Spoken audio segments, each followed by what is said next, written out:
Welcome to a new video where we talk all things event sponsorships, specifically for nonprofit organizations. I am Mariah Monique, and I teach and empower nonprofit organizations how to navigate conversations with sponsors so that you can secure the deals that you need in order to make the community impact that you are already doing, but on a greater scale. Now, in today's video, we're going to talk about the number one thing you need to do in 2025. Now, I know a lot of people, they come to me and they say, well, I've never really heard of this, or I don't really know how to navigate it. I've heard of it, but I'm not really sure like what I should be doing. What is the first thing one should do as they are trying to get into securing sponsorships or including that a part of your fundraiser efforts for 2025 and the years to come? So we're going to talk about that today. We're going to dive into what that one thing is that you really need to do. And honestly, I just can't give you one thing. So I'm probably going to give you several things because I really want to make sure that you feel prepared, prepped, and ready to be able to move the needle forward for your organization and to be able to see the results that you need in order to make the impact that you're making. And so, drum roll, please, get ready. So the first thing that you're going to want to need or you're going to want to do when it comes to securing event sponsorships for your up and coming event or for your organization and the different collaborative opportunities that you're going to be executing this year that you want to bring alongside a local, regional, or national partner. So that thing is clarity. You're going to need clarity. I know it's simple, but you're going to need clarity, and you're going to need clarity so that you can strategize the best plan of action for you to move forward. Now, there's a quote that I love, and it says, a confused mind always says no. And so if you lack clarity when you're talking to a sponsor and you're trying to share everything and you didn't come to them, strategic and very specific on what you needed and what you wanted them to be a part of, it creates confusion for them as well. And you want to make sure that the person that you're talking to is very clear on what your organization is, what it does, what the opportunities are, and how you envision them being a part of your ecosystem in order to make more impact in the community. So the number one thing you need going into 2025 to secure sponsors is clarity. Let's take a deeper dive into what that looks like. So you want to make sure you are really thinking about what I like to call going back to the basics. The who, what, when, where, and why. And the reason why I like to talk about this concept and really break it down as it relates to securing sponsors is because, one, we've already been taught this basic who, what, when, where, and why type of tools. But two, the other reason is that it allows you to make sure that you're not skipping steps and you're not skipping pieces necessary to really understand when you go talk to that sponsor, you already have an idea on how you want to work with them. Or even if the idea is not even received or you all create something different, you at least have some sort of foundation. Now, I know sponsors that they love when people come to them with ideas because you can work with that. Again, even if they're like, we don't really want this idea, or, this idea doesn't really align with our internal goals and the direction that our organization is taking. However, when you have an idea, already bringing that to them, they can work with that and they could co-create something with you off of the one idea that you brought to them. So whether that idea is an event, whether it's a specific series or some sort of digital brand messaging that you want to do alongside the sponsor's mission and their brand messaging, whatever that idea is, you want to make sure that you have put some thought into it. And the best way I have found, and I've also coached clients to do, is to use the 5 W's. So the who, the first thing you want to get clear on is who you want to support your organization. Now, it is one thing to, love all these brands, but it's another thing to understand and do the research on the front end to determine, is this brand actually a good fit and are they aligned with our organization? So when I talk about alignment, I'm talking about Do they have similar missions? Do they care about similar causes that you are doing? Now, it might be a product that you have like laundry detergent, but maybe they care about, hunger or homelessness. So not necessarily saying that what they sell in the product or service is aligned. However, they will probably more than likely have some sort of cause related efforts that they're doing if they're doing sponsorships for nonprofits. And so you want to understand, I may have a list of organizations that I want to work with because I think they're great organizations. I love their product. I'm a consumer of their product. But when you go and dig deep into the research of really trying to make sure they're aligned with your organization, some of those brands that you might put on your list because you love them, or you might put on your list because maybe your audience said that they really like a particular type of service or a particular type of product, you might cross them off once you do some due diligence and some research to see, is this brand still aligned, or do we need to move them off of our list for a later time? So you need to get clear on who you want to partner with. You also want to get clear with the who, because you want to be able to understand and make sure that when you create your plan of action, you can move forward and you have clear direction on the brands you need to connect with. And again, this just helps you to work smarter and not harder, so that you make sure that you're targeting the right brands that will give you the best opportunity for securing those dollars. And let's be honest, we can never have enough dollars as nonprofit organizations doing the work of the good work, okay? So we want to make sure that you understand and have clarity on who you're reaching out to. The second W is who, what, right? Is the what. What do you want from them, and what do you plan to give to them in exchange? I love this one because it's a twofold. I mean, I guess the who is also twofold as well. Like, you have to consider your brand, your mission, also theirs. But the what means that, like, hey, I know what I want from them, and I know what I'm willing to give. And I really am heavy emphasizing on what you're willing to give, because if you've been around me for any amount of time, you know that I speak all the time that sponsorships is not a donation. It is a marketing tool. So you've got to be willing to give something in exchange for the dollars that they would be giving you, or in exchange for the in-kind products or services that they will be giving you. And as you know, that giving oftentimes come in the form of brand benefits. However, there might be some creative things that your organization can give that maybe another organization could not give. There might be some additional opportunities that you might be willing to offer a sponsor at a particular level that they would be supporting you at, that maybe another organization cannot. So while there are some standard, very basic branding opportunities like logo placement, verbal recognition, speaking opportunities, things of that nature, there might be some things unique to your organization that maybe other organizations do not have. So you're going to want to know what it is you want from them, whether that means dollar amount, whether that means a service, whether that means that you want something, like a connection, whatever that might look like. And then you also want to really consider is, if I'm asking for X, Y, and Z, what am I willing to give in exchange? Again, sponsorship should always feel like a win-win situation for all parties. There's a mutual benefit for everybody.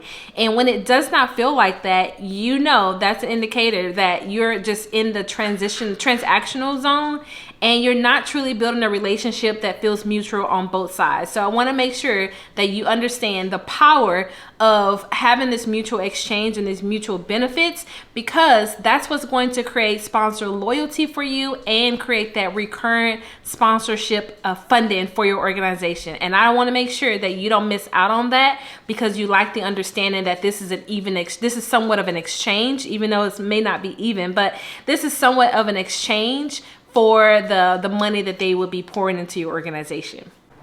The next one here is all about timing. It is when. So you got your who, you got your what, you've got your when. Now this is all about timing, because you need to know when you need to reach out to those sponsors. Now, some sponsors, they have closed application processes. So if you go to their website, it might say our application opens in the fall or it opens in the spring. Whatever that information shares, you want to be cognizant of when those applications open and close, because that will tell you if you have a very specific time frame that you have to apply for a sponsorship. So the when is very important. The other side of that is that if they have a rolling application process, you have to understand what their timeline is for approving sponsorship requests. This could be found on their website. This could be learned as you're engaging in conversation with the sponsor via phone or over coffee or at an event that you're at, where you can understand how far in advance do a nonprofit need to submit a request in order to get approval. Let me tell you, a sweet spot is that you should be going after sponsors at least 6 to 9 months prior to your event. And if you don't have existing relationships, that 9-month time period is going to be critical for you.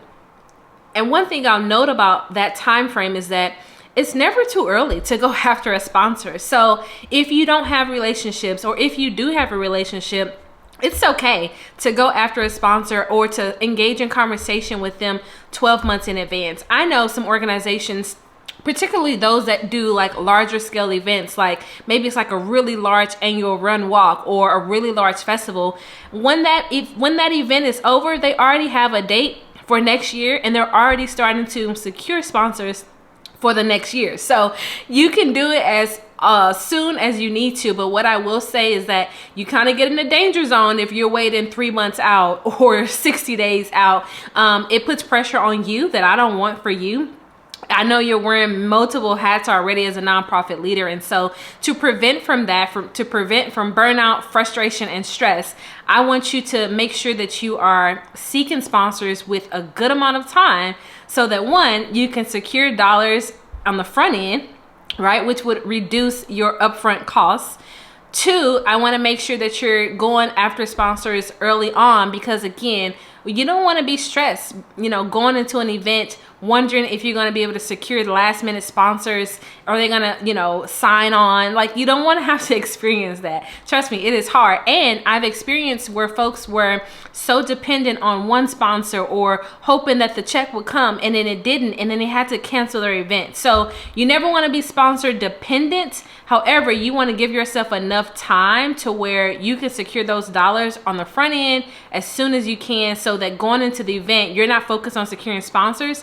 You're focused on promoting that event, selling tickets if you're selling tickets, and you're just focused on actually executing the event, especially if you don't have an event production team. So the next W here is that you want to focus on where. Now, the where is also a twofold, because I think it's really important as fundraisers, as nonprofit leaders, to always be connecting with people, always be networking, always looking for your potential next funder. And so the where is, where are you potentially going to meet some of these people? Here's a tip. I tell people all the time, go to other events in your community that may be similar to yours that you're going to host, or just engage with other events in your community, because there's a high chance that there are sponsors that are supporting those community events or conferences that are right in your neighborhood, that you might actually be able to engage with the person who is overseeing the sponsorship program for a company. So where you're going to meet them is very important. Are you engaging with other strategic partners in the area that also have great connections as well? Are you actually tapping into your own network? Now, some people forget, like, you have a network to tap into, and I know sometimes we're just emotionally tied to, like, if they'll say no or if they'll, reject me, but you have to get over that, because sometimes, and oftentimes, I've found that people are sitting on money. You have networks that you've built trust with, that you've added value to, and you're afraid to tap into them. But I want to encourage you, for the sake of serving the people that you serve, I want you to lean into your existing networks and ask around as well. Okay? The other where is, where do you want to activate the sponsor at? You want to be able to think about that.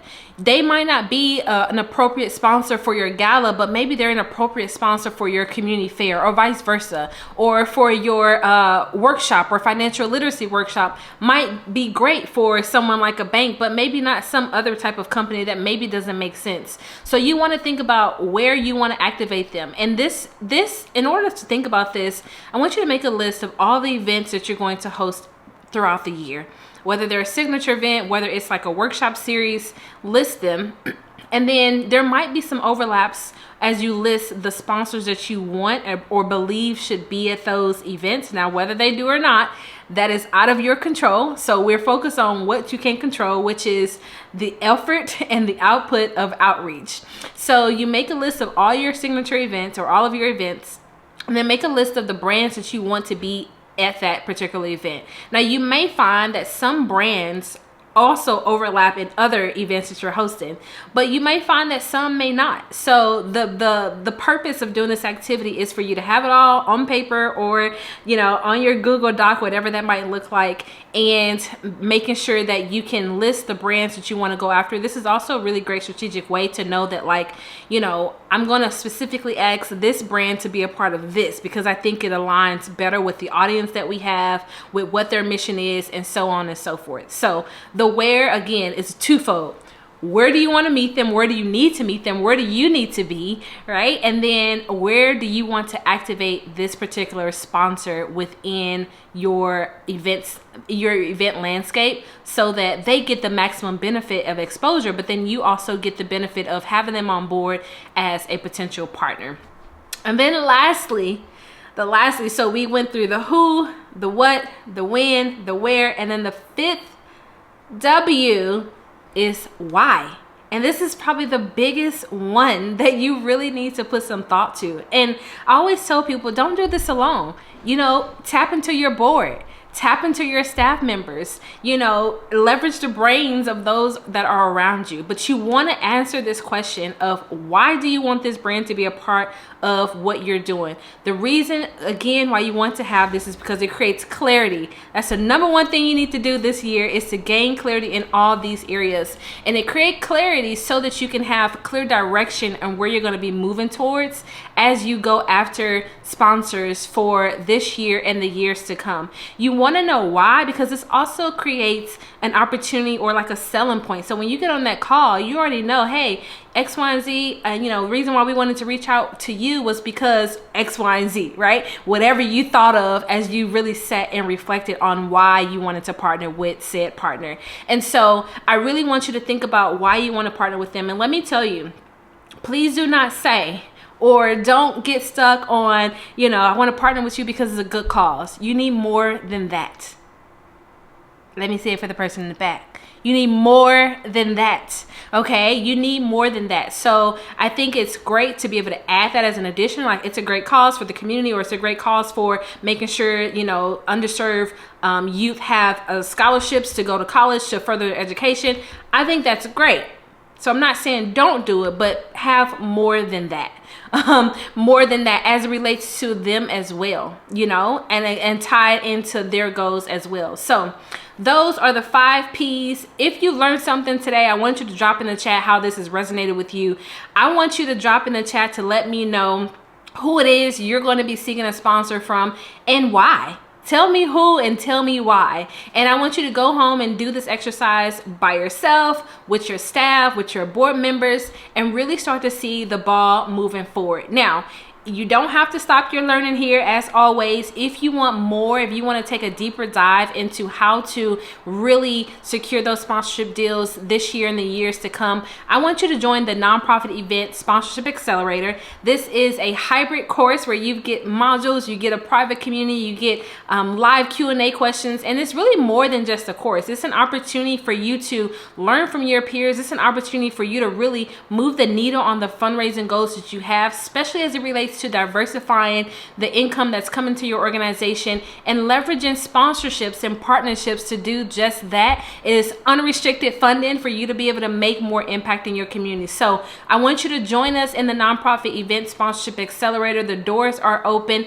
It is available for you to be able to come on in. You get immediate access, and I'm going to even drop a code below that you can have access to have $200 off, because I just love giving. So in the spirit of generosity, I'm going to drop that code as well. And then again, please sure to like, subscribe, comment, hit the notification bell so that you never miss a sponsorship strategy video in the days and weeks to come. See you all next time.